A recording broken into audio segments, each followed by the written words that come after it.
हर रोज गिरकर भी मुकम्मल खड़े हैं, हर रोज गिरकर भी मुकम्मल खड़े हैं। ए ज़िंदगी देख मेरे हौसले तुझसे कितने बड़े हैं। Hello everyone, welcome biology with S bio sir.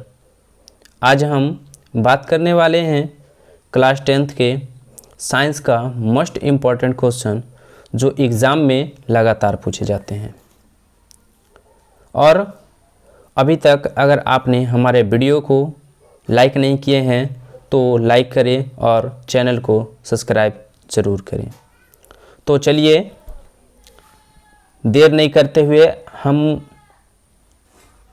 आज का पहला सवाल स्टार्ट करते हैं कि अंडाणु निषेचित होता है। अंडाणु निषेचित होता है, आपको ऑप्शन है ये योनि में, आपका ऑप्शन है गर्भाशय में, आपका ऑप्शन है फैलोपियन नलिका में, आपका ऑप्शन है अंडाशय में। चलिए देखते हैं आज कितने विद्यार्थी 20 में 20 कर पाते हैं। तो इसका जो सही आंसर होगा वो होगा फैलोपियन नलिका में। कहाँ होगा विद्यार्थी? फैलोपियन नलिका में। अंडाणु निषेचित कहाँ होता है? फैलोपियन नलिका में। चलिए प्रश्न संख्या हम दूसरा देखते हैं। प्रश्न संख्या आपका है कि एक स्वस्थ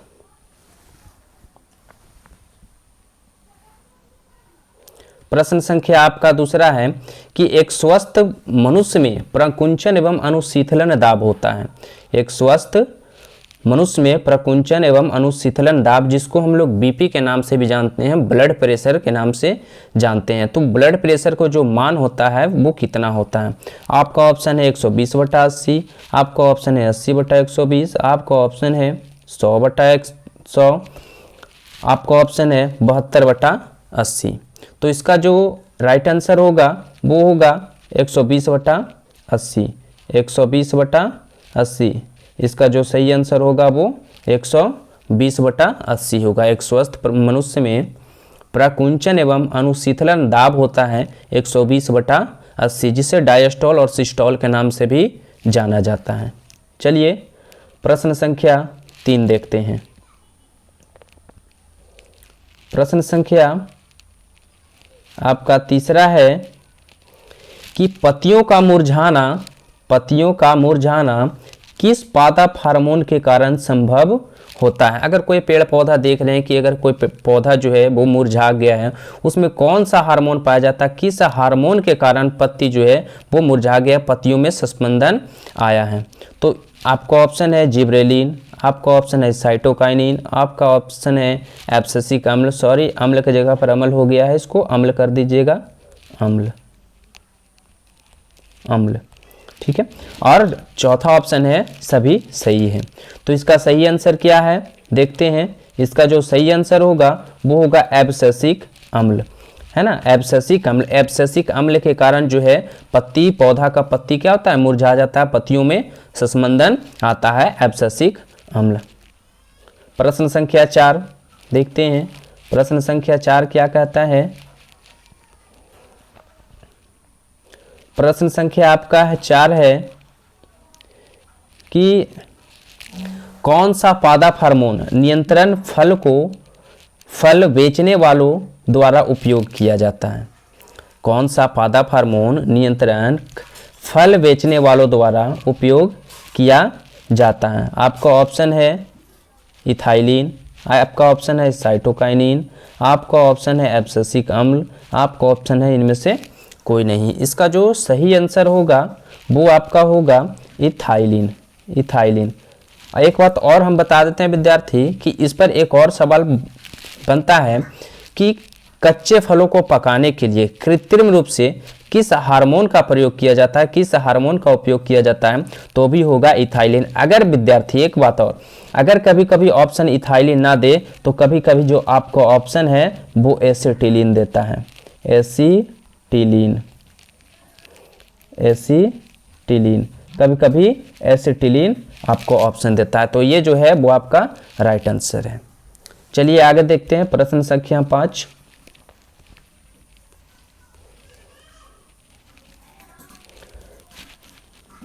प्रश्न संख्या 5 कहता है कि दो तंत्रिका कोशिका के मध्य खाली स्थान को क्या कहा जाता है?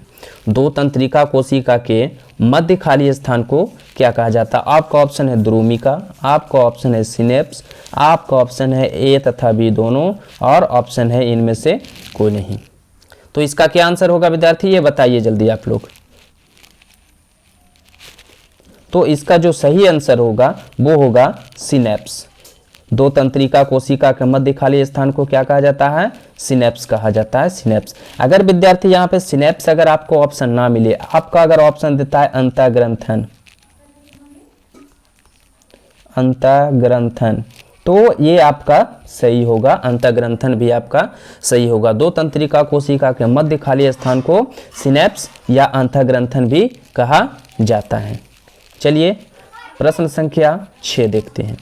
प्रश्न संख्या आपका 6 क्या कहता है? प्रश्न संख्या आपका 6 है कि चमगादड़ एवं पक्षी के पंख किस प्रकार के अंग के उदाहरण हैं? जो चमगादड़ होता है और पक्षी जो होता है उसके जो पंख होते हैं किस प्रकार के अंग के उदाहरण हैं? ऑप्शन है समरूप, समजात, वंशानुगत या जीवाश्म, है ना। तो इसका जो सही आंसर होगा वो देखते हैं क्या होगा। इसका जो सही आंसर होगा वो होगा समजात होगा, ऑप्शन बी करेक्ट आंसर होगा। अब विद्यार्थी बोलेंगे कि ऐसा क्यों सर? तो समजात कहने का मतलब कि जीवों में पाए जाने वाले वैसे अंग जिसकी उत्पत्ति और संरचना एक समान लेकिन कार्य अलग अलग हो, तो ऐसे अंग को समजात अंग कहा जाता है ना। जिसकी उत्पत्ति और संरचना एक समान लेकिन कार्य अलग अलग हो, उसे समजात अंग कहा जाता है।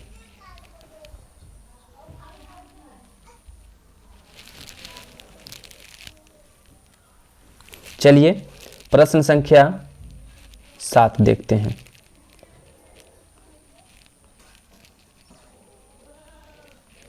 प्रश्न संख्या आपका 7 है। प्रश्न संख्या आपका 7 क्या कहता है कि कृत्रिम पारितंत्र का उदाहरण है। जो कृत्रिम पारितंत्र होता है वो किसका उदाहरण है? आपका ऑप्शन है वन, तालाब, झील, तालाब, बगीचा, खेत या फिर इनमें से सभी, है ना। तो इसका जो सही आंसर होगा वो होगा ऑप्शन सी बगीचा। इसका जो सही आंसर होगा वो होगा ऑप्शन सी बगीचा, ऑप्शन सी बगीचा। चलिए प्रश्न संख्या आगे देखते हैं।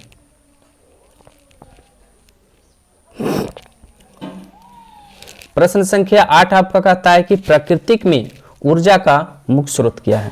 प्राकृतिक में ऊर्जा का मुख्य स्रोत क्या है? ऑप्शन है आपका कोयला,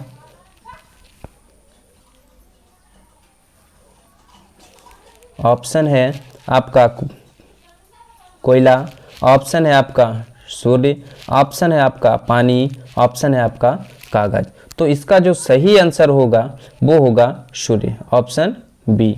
ऑप्शन बी जो है वो राइट आंसर होगा, सूर्य। प्राकृतिक में ऊर्जा का मुख्य स्रोत है सूर्य। इस पृथ्वी पर ऊर्जा का अगर सबसे बड़ा सर्वोत्तम स्रोत माना जाए तो वो है सूर्य है। चलिए प्रश्न संख्या आगे देखते हैं।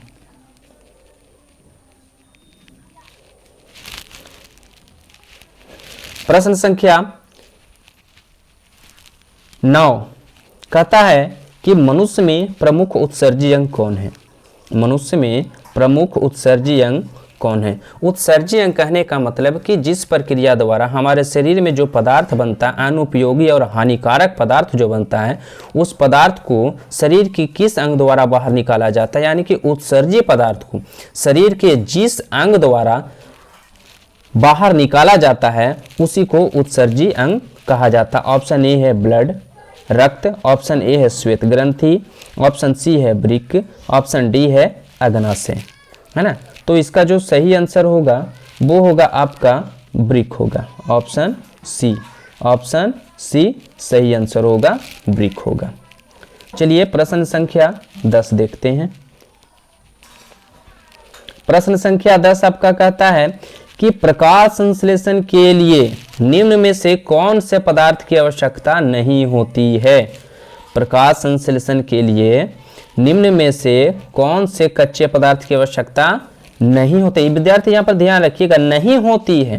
कार्बन डाइऑक्साइड, ऑक्सीजन, जल तथा क्लोरोफिल। तो इसका जो सही आंसर होगा वो होगा आपका ऑक्सीजन, सॉरी, इसका जो सही ऑप्शन होगा वो होगा ऑक्सीजन, है ना। ऑप्शन बी राइट आंसर होगा, है ना।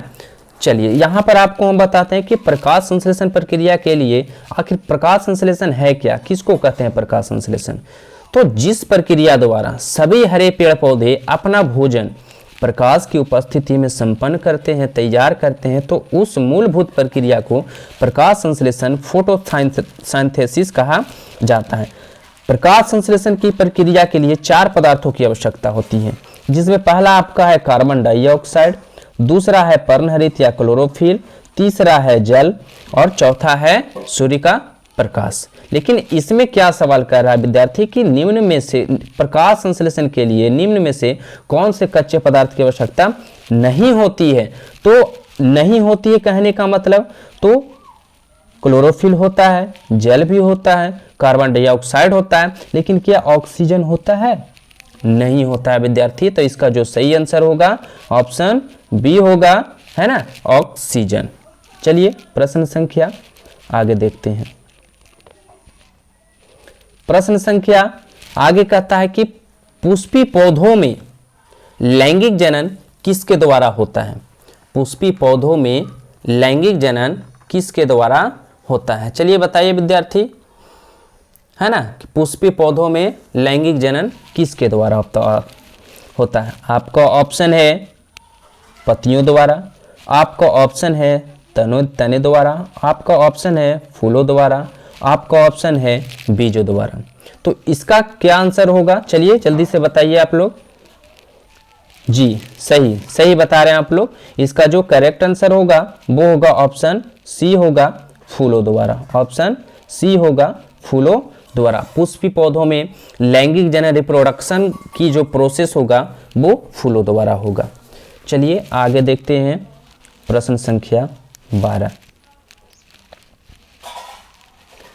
और एक बात और बता देना चाहता हूं, अगर अभी तक आपने हमारे वीडियो को लाइक और सब्सक्राइब नहीं किए तो जल्दी से लाइक और सब्सक्राइब कर दें, क्योंकि इस तरह से वीडियो हम अपलोड करते रहेंगे ताकि इसका नोटिफिकेशन सबसे पहले आप तक पहुंचे और इस प्रश्न का लाभ उठाएं ताकि ज़्यादा से ज़्यादा आप बोर्ड एग्जाम में अंक प्राप्त कर सकें।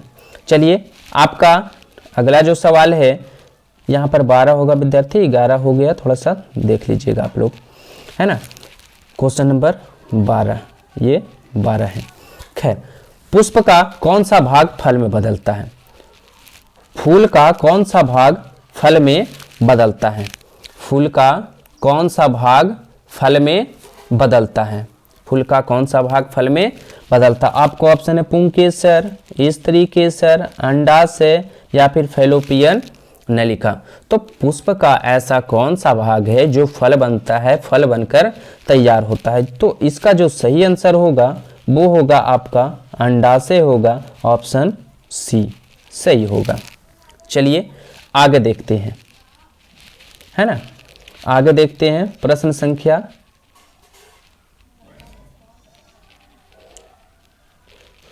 क्वेश्चन नंबर थोड़ा सा अपडेट हो गया विद्यार्थी, थोड़ा सा आप लोग सही कर लीजिएगा।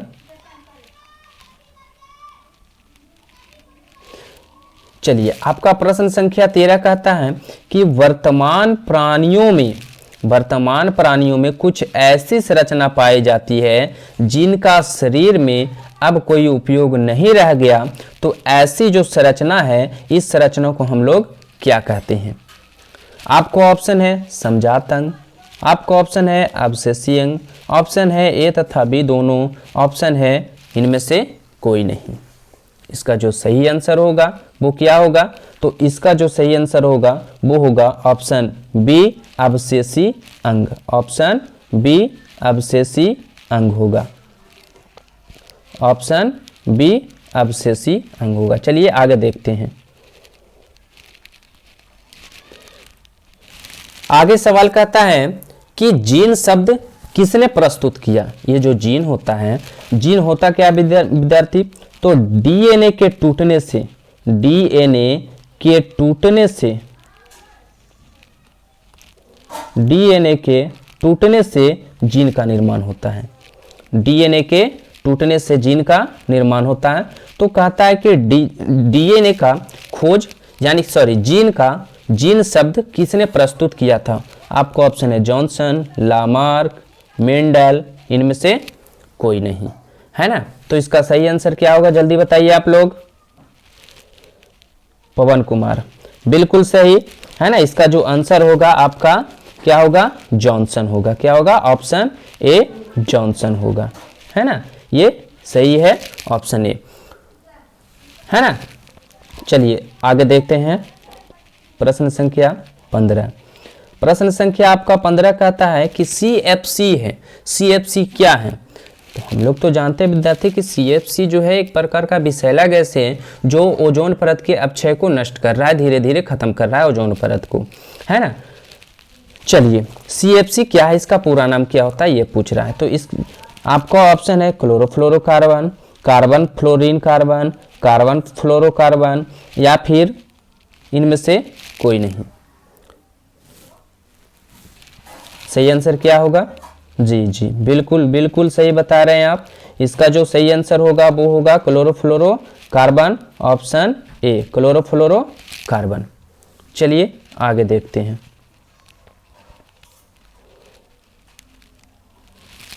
अगला सवाल कहता है कि चिपको आंदोलन किस वर्ष में प्रारंभ हुआ था? जो चिपको आंदोलन जो वन से संबंधित था, है ना, उत्तराखंड में प्रारंभ किया गया था सुंदरलाल बहुगुणा के द्वारा। ये चिपको आंदोलन किस वर्ष में प्रारंभ हुआ था, कब शुरू किया गया था? आपको ऑप्शन है 1970, ऑप्शन है 1980, ऑप्शन है 1985, ऑप्शन है 1990। चलिए बताइए इसका सही आंसर क्या होगा, जल्दी जल्दी कमेंट कीजिए आप लोग। तो इसका जो सही आंसर होगा वो होगा 1970।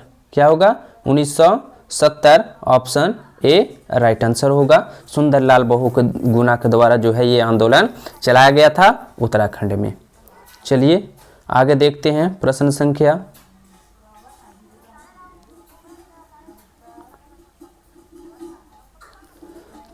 चलिए नेक्स्ट सवाल क्या कहता है, आपका जो ये प्रश्न है, ये प्रश्न कहता है कि कौन सा अवयव,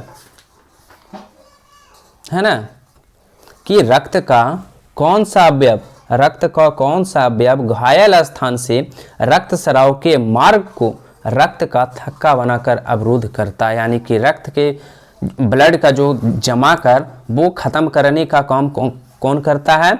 आपका ऑप्शन है आरबीसी, रेड ब्लड सेल जिसको लाल रक्त कोशिकाएं कहते हैं, प्लेटलेट्स जिसे रक्त बिंबाणु, है ना, या थ्रोम्बोसाइट के नाम से भी जाना जाता है। तीसरा ऑप्शन है श्वेत रक्त कोशिकाएं, WBC, है ना, व्हाइट ब्लड सेल, और चौथा ऑप्शन है आपका लसिका। जल्दी बताइए इसका क्या आंसर होगा। जी बिल्कुल आप सही बता रहे हैं। इसका जो सही आंसर होगा वो होगा ऑप्शन सी होगा श्वेत रक्त कोशिकाएं, है ना, ऑप्शन सी होगा WBC। चलिए आगे देखते हैं प्रश्न संख्या 18। प्रश्न संख्या 18 कहता है कि हाइड्रा में प्रजनन की विधि निम्नलिखित में से कौन सी है? हाइड्रा में जनन की कौन सी विधि होती है, रिप्रोडक्शन की कौन सी मेथड होता है हाइड्रा में? आपका ऑप्शन है कायिक प्रवर्धन, आपका ऑप्शन है बीजाणु समासंग, आपका ऑप्शन है मुकुलन, और आपका ऑप्शन है विखंडन। चलिए बताइए। जी जी जी, इसका जो सही आंसर होगा वो होगा मुकुलन होगा, ऑप्शन सी। हाइड्रा में प्रजनन की विधि निम्नलिखित में से कौन है? तो वो है आपका मुकुलन है। क्या है बच्चा? मुकुलन है ना, मुकुलन है। हाइड्रा में क्या है? मुकुलन है। चलिए आगे देखते हैं। नेक्स्ट सवाल कहता है कि वंशागत नियमों का प्रतिपादन किसने किया? वंशागत, ये विद्यार्थी ये बता रहे हैं आपको कि इससे 2-3 सवाल जो है बनते हैं, वो प्रत्येक वर्ष ये सवाल एग्जाम में पूछे जाते हैं कि वंशागत नियमों का प्रतिपादन किसने किया। ऑप्शन है आपका जो ऑप्शन है वो है चार्ल्स डार्विन, आपका ऑप्शन है रॉबर्ट हुक, ऑप्शन है जे.सी.बी. बोस, है ना, जे.सी. बोस, आपका ऑप्शन है ग्रेगर जॉन मेंडल, है ना। तो इनमें से आंसर क्या होगा जी, इसका जो सही आंसर होगा वो होगा ग्रेगर जॉन मेंडल। वंशागति नियमों का प्रतिपादन किसने किया था? ग्रेगर जॉन मेंडल, है ना, ऑप्शन डी। अगर मेंडल की बात करें तो इन्होंने अपने बगीचे में साधारण मटर का भी पौधे पर चयन किए थे। यहाँ से भी एक सवाल पूछता है कि ग्रेगर जॉन मेंडल साहब ने अपने बगीचे में किस पौधे पर प्रयोग किया था, चयन किया था, तो वो होगा साधारण मटर होगा। क्या होगा? साधारण मटर होगा। इनका जो जन्म हुआ था विद्यार्थी, हम बता देते हैं कि ग्रेगर जॉन मेंडल साहब का जो जन्म हुआ था 22 जुलाई 1822 ईस्वी को, है ना। मृत्यु हुआ था 1884 ईस्वी को। 1884 ईस्वी को इनका मृत्यु हुआ था 22 जुलाई ऑस्ट्रिया के ब्रून नामक नगर में हुआ था। इसका जो सही आंसर होगा वो क्या होगा? ऑप्शन डी होगा, ग्रेगर जॉन मेंडल। चलिए नेक्स्ट सवाल चलते हैं। नेक्स्ट सवाल कहता है कि पुष्प का कौन सा भाग परागकण बनाता है? पुष्प का कौन सा भाग परागकण बनाता है? आपका ऑप्शन है बाह्यदल, पंखुड़ी, पुंकेसर या फिर स्त्रीकेसर। चलिए जल्दी जल्दी आप लोग जवाब दीजिए। पुष्प का कौन सा भाग परागकण बनाता है? तो इसका जो राइट आंसर होगा, करेक्ट आंसर होगा, वो होगा आपका पुंकेसर, ऑप्शन सी। ऑप्शन सी, पुष्प का कौन सा भाग परागकण बनाता है? पुंकेसर बनाता है। चलिए आगे देखते हैं। आज का ये लास्ट सवाल है। ये कहता है कि निम्न में कौन मानव में मादा जनन तंत्र का भाग नहीं है? निम्न में कौन मानव में मादा जनन तंत्र का भाग नहीं है, है ना। आपका ऑप्शन है अंडाशय, गर्भाशय, शुक्रवाहिका, इनमें से कोई नहीं। चलिए बताइए जल्दी। निम्न में से कौन मानव में मादा जनन तंत्र का भाग नहीं है जी?